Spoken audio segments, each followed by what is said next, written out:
Happy Friday, everyone, and welcome to another episode of Key Insights. And today I thought I'd talk about Ultimate Spider-Man, the new relaunch that happened way back in January that everyone seems to talk about. And, you know, the books have buzz and the books have heat. And I'm here to talk about, is this book, is it the real deal? Is this something that you should go out and buy and collect? As the naysayers will point out, this is a new book with no first appearances, so why should anyone invest in this book?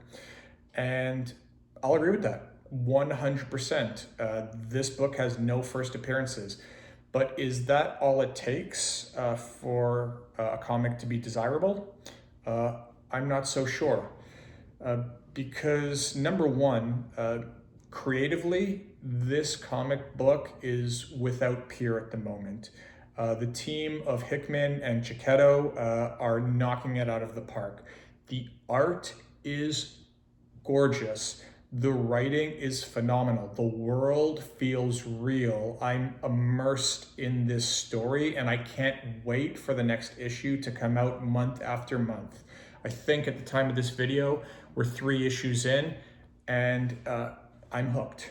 So is a creatively correct comic book enough to invest in it?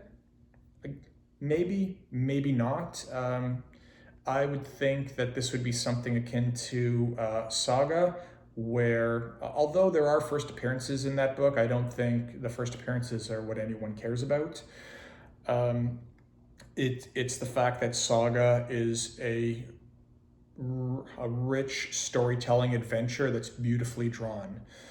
But I think the real reason why people love this comic book, forget people, I'll tell you why I really love this comic book. And I think it draws a lot of parallels with the original inception of Spider-Man. Way back in the 1960s, Stan Lee and Steve Ditko broke the mold and made the teenage sidekick the actual protagonist. And they made Peter Parker have real problems that he had to struggle with issue to issue to issue. And that resonated with readers, and it made Spider-Man a smash hit. But, you know, years turned into decades and the readers grew up and Spider-Man never really did. He has been caught in this endless loop of just like a treadmill, like never going anywhere in his life. And as soon as he has any kind of character progression, editorial just knocks him back to the status quo. And it really makes it hard to enjoy the comic. Not impossible, like or hate Dan Slott. I really loved his work from issues 600 to 800. I thought he really breathed new life into like this decades old character.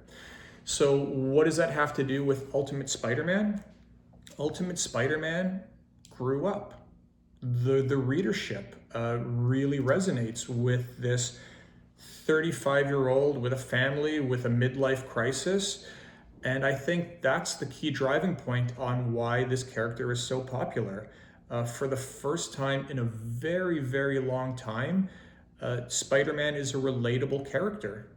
People understand him. It feels like he is a real person with real problems. And these problems are something that you and I can relate to. He's got to raise his kids. He can't just jump into a new job because he has to think about what that means for his family. He can't just make decisions on the fly. He's got to discuss issues with his wife.